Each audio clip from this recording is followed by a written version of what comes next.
ऋग्वैदिक काल में जैसा कि हम देखते हैं, कबायली जीवन था, भूमि का इतना अधिक महत्व नहीं था और पशुपालन उनका मुख्य धंधा था।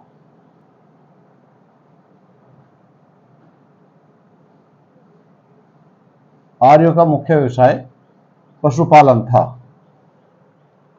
आर्यों के जीवन में दो चीजों का महत्व था, नंबर 1 पशुपालन और नंबर 2 युद्ध। आर्यों के जन आपस में लड़ते रहते थे, यहां तक कि जन के अंदर भी आंतरिक संघर्ष चलते रहते थे। इसलिए इन दोनों के लिए युद्ध और पशुपालन के लिए एक जैसे शब्द ही हमें प्राप्त होते हैं, जिसमें जैसे कि एक शब्द है गवेषण।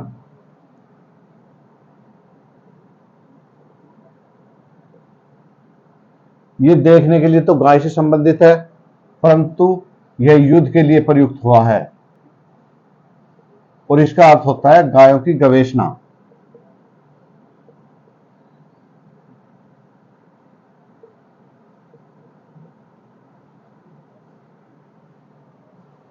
इस प्रकार ऋग्वैदिक काल में आर्य पशुपालन पर ही निर्भर थे। युद्ध के लिए अन्य प्रयुक्त शब्दों में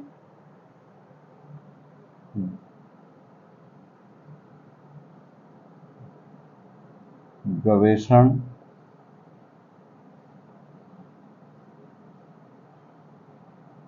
गव्य, गौ, गभ्य, इस तरह के शब्द मिलते हैं। ये शब्द हमें गाय से संबंधित लगते हैं सब, परंतु इन सभी को युद्ध के लिए प्रयुक्त किया जाता था। तो युद्ध और पशुपालन दोनों एक दूसरे के पूरक बन गए थे। ऋग्वेद काल में अधिकांश युद्ध पशुओं को लेकर होते थे।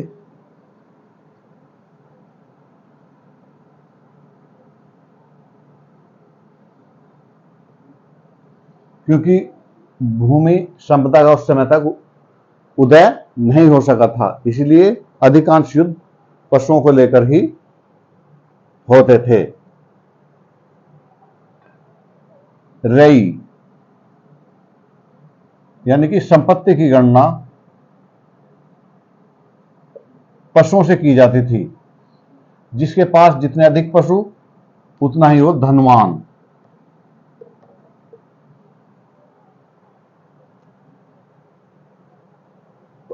उस समय क्योंकि भूमिदान की प्रथा प्रचलन में नहीं थी, इसीलिए दान भी पशुओं का ही किया जाता था। पशु यानी कि पशु दान की वस्तु माने जाते थे। विनिमय का साधन, उस समय मुद्रा का प्रचलन नहीं हो सका था, तो विनिमय का साधन भी गाय ही थी या पशु।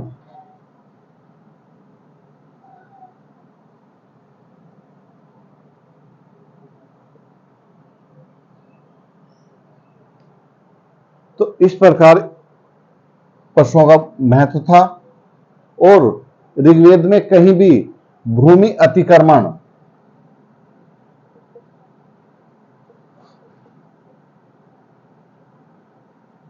भूमि अतिक्रमण के लिए किसी युद्ध का उल्लेख नहीं है, या कृषि भूमि का जो अतिक्रमण होता है उसके लिए कोई संघर्ष नहीं है, परंतु पशुओं के लिए अक्सर युद्ध हुए हैं। तो इसलिए ऋग्वेद काल में पशुओं का महत्वपूर्ण स्थान था। कृषक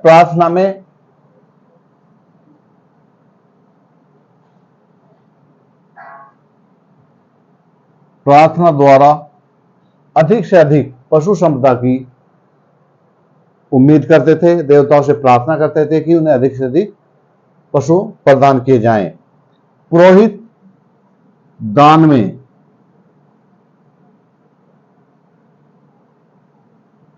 में पशु प्राप्त करना चाहता था। सैनिक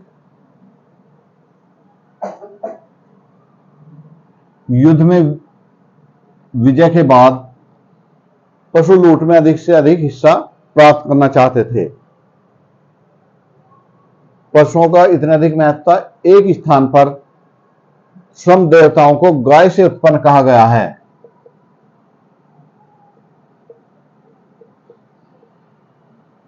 उत्पन्न यानी कि देवताओं को गाय से उत्पन्न ही बताया गया है।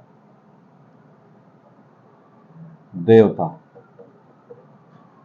ऋग्वेद में एक स्थान पर गाय को देवतुल्य या देवता माना गया है।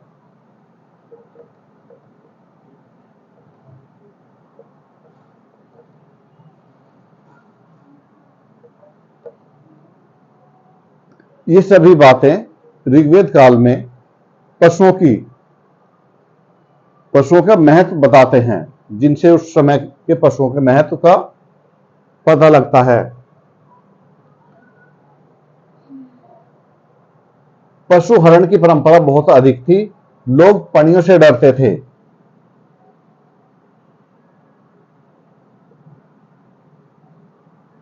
क्योंकि ये पशु चोर थे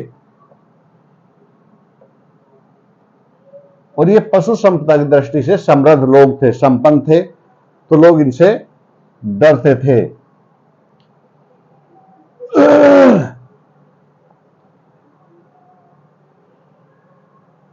जो पशु होते थे उनके कानों पर सभी लोग अपने अपने स्वामित्व के चिन्ह लगाते थे। एक स्थान पर गाय को अष्टकर्णी कहा गया है।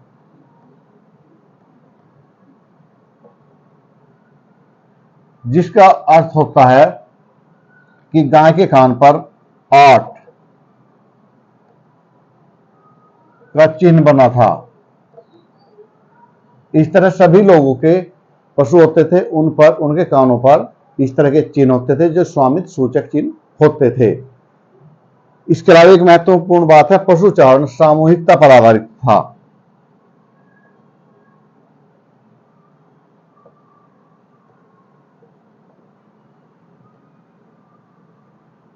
यानी कि पशुचारण, पशुओं को जो चराया जाता था वो सामूहिक रूप से चराया जाता था। उसके बाद जब वो बंटवारा होता था सभी वर्गों में, जनों में या लोगों में समान रूप से उसका बंटवारा किया जाता था।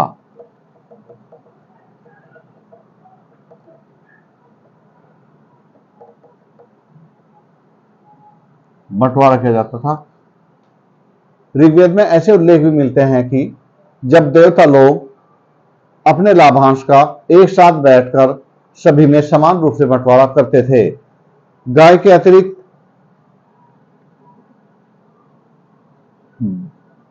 बैल, घोड़ा, भेड़, बकरी, कुत्ता, गधा, ये आर्यों के पालतू पशु थे, परंतु इनमें सबसे अधिक महत्व घोड़े का था। यह इस कारण था कि घोड़ा आर्यों को युद्ध में विजय दिलाता था, यानी कि युद्ध में काम आने वाला पशु था जो उन्हें युद्ध में विजय दिलाता था।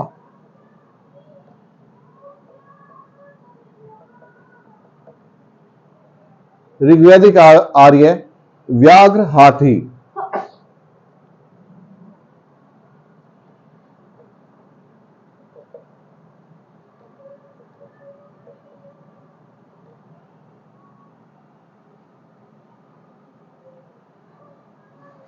इनसे अपरिचित थे, यानी कि इनका परिचय नहीं था। और इसके लिए एक महत्वपूर्ण बात यह है कि जो हड़प्पा सभ्यता थी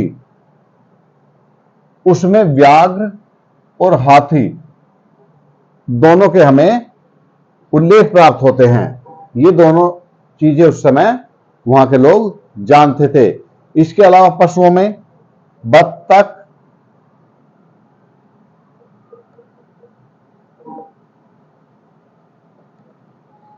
गिद्ध,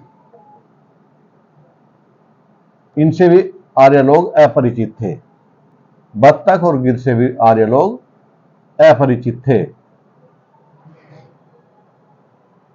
इस प्रकार आर्यों के जीवन में पशुपालन का महत्वपूर्ण स्थान था।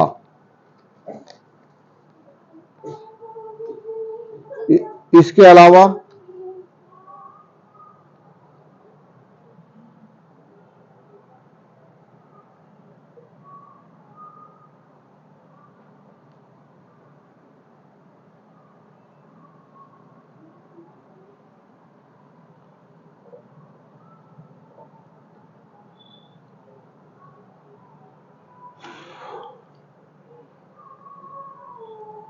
कृषि कर्म नगण्य रूप में था।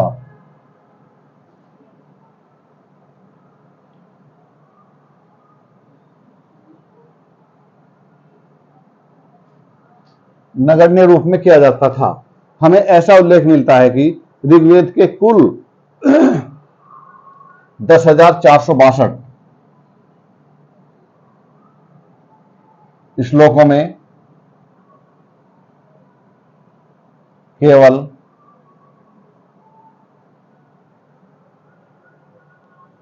24 में कृषि से संबंधित जानकारी मिलती है, और जिनमें मिलती है वो भी उत्तरवर्ती यानी कि बाद के लिखे हुए श्लोक माने गए हैं। इसलिए कृषि कर्म उसके लिए गौण धंधा था और पशुपालन मेन धंधा था। मूल भाग में कृषि से संबंधित 3 शब्द उर्वरा, धान्य, वपंती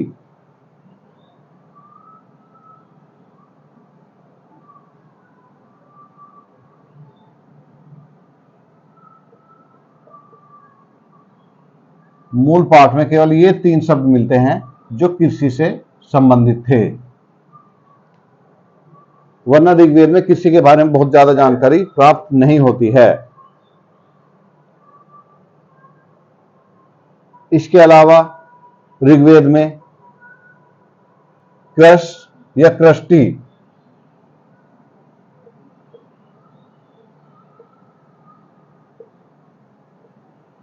शब्द 33 बार प्रयुक्त हुआ है, जो कृषि से संबंधित बताया जाता है।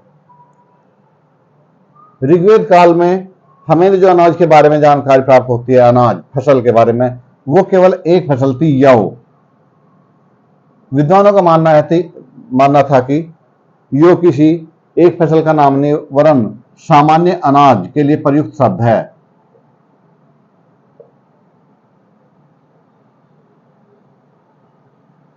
परंतु आजकल विद्वान इसका यव का अर्थ जौ से लगाते हैं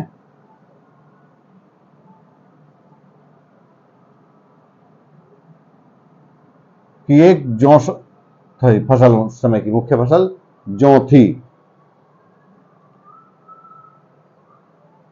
कुछ विद्वानों ने अंतरजी खेड़ा की खुदाई से यह पता लगाने की कोशिश की है कि उस समय चावल या धान भी आर्यों का कृषि करने का, मतलब उस चावल की कृषि की जाती थी। अंतर खेड़ा से इस तरह की जानकारी मिली है, परंतु चावल किसी भी सूरत में पूर्व वैदिक काल में उत्पन्न नहीं किया जाता था।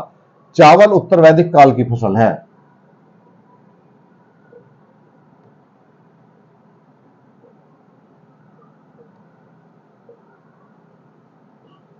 चावल को उत्तर वैदिक काल में ही उत्पन्न किया जाता था, तो इस बात के कोई प्रमाण हमें प्राप्त नहीं होते कि चावल ऋग्वैदिक काल में उत्पन्न किया जाता होगा।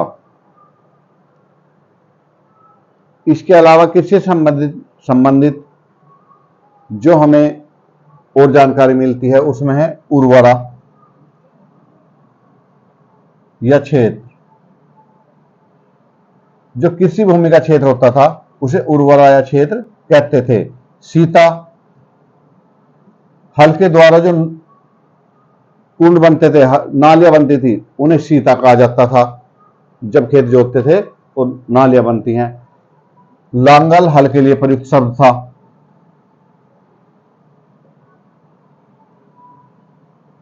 जूते खेत,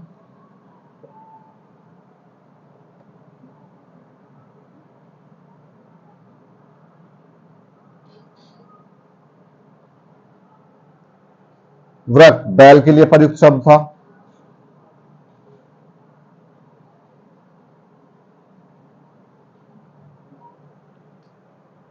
करीश गोबर की खाद,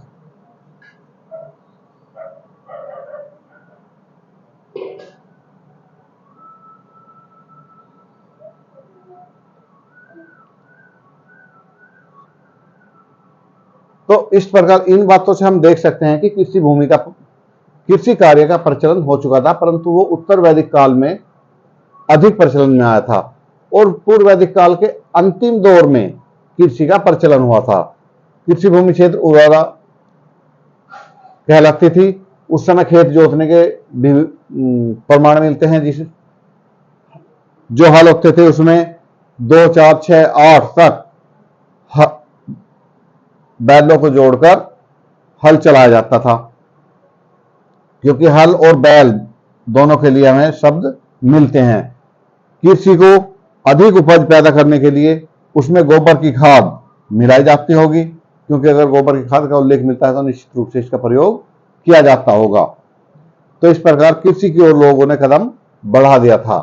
इसके अलावा राजा को भूमि का स्वामी नहीं समझा जाता था।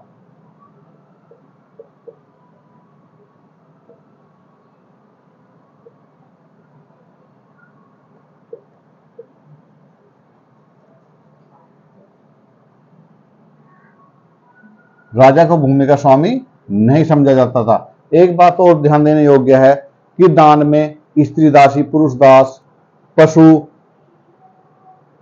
वगैरह तो दिए जाते थे, परंतु कहीं भी भूमि दान का उल्लेख प्राप्त नहीं होता है ऋग्वेद काल में। ऋग्वेद में तो इसी बात का अनुमान लगाया जाता है कि भूमि दान की प्रथा उस समय प्रचलन में नहीं थी। इसका कारण यह था कि राजा को भूमि का स्वामी नहीं माना जाता था और भूमि पर व्यक्तिगत स्वामित्व नहीं होता था।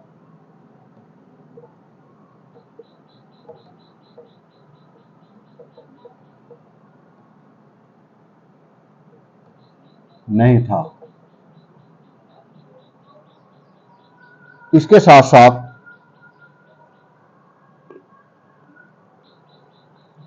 ऋग्वेद में देवताओं की तुलना में देवियों के गौण स्थान से, देवियों का स्थान गौण था इसमें,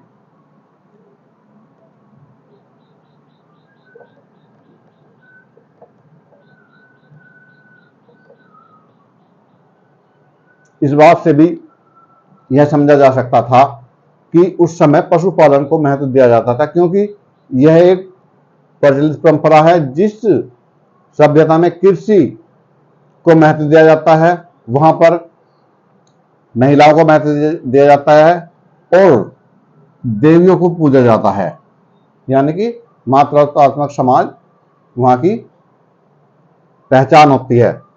परंतु ऋग्वेद में देवियों को स्थान नहीं दिया गया, बल्कि पुरुष देवताओं को महत्वपूर्ण स्थान दिया गया है। जैसा कि हम देखते हैं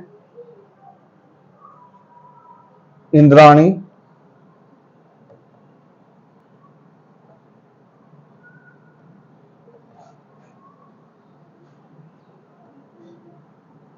रोदसी, श्रद्धाधति,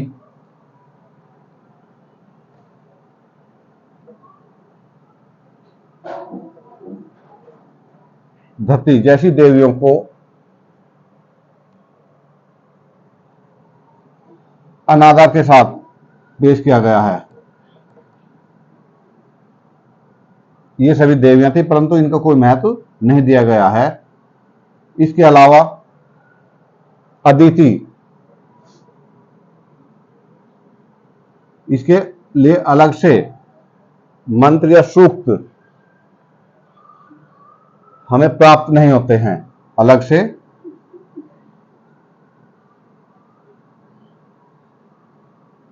सूक्त नहीं है।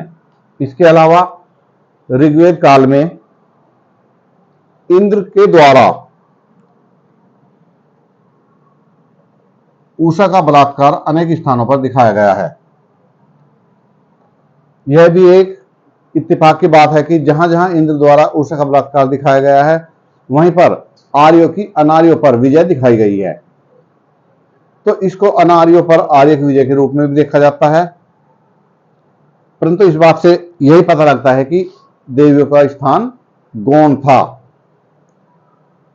और इसका परिणाम यह था कि आर्य पशुपालक थे, क्योंकि आर्यों ने यह पेशा यहाँ के रहने वाले मूल निवासियों यानी कि अनार्यों से सीखा था, विजित लोगों से सीखा था। इसीलिए उन्होंने कृषि को विजित लोगों का धंधा कहकर पुकारा है।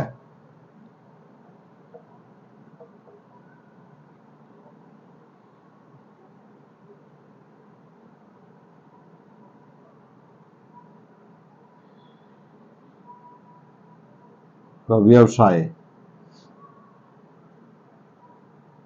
विजित लोगों का व्यवसाय कहकर पुकारा था। इस प्रकार हम कह सकते हैं कि ऋग्वैदिक काल में पशुपालन आर्यों का मुख्य धंधा था और कृषि उनका सहायक धंधा था। कृपया हमारी वीडियो को लाइक करें, शेयर करें, सब्सक्राइब करें। धन्यवाद।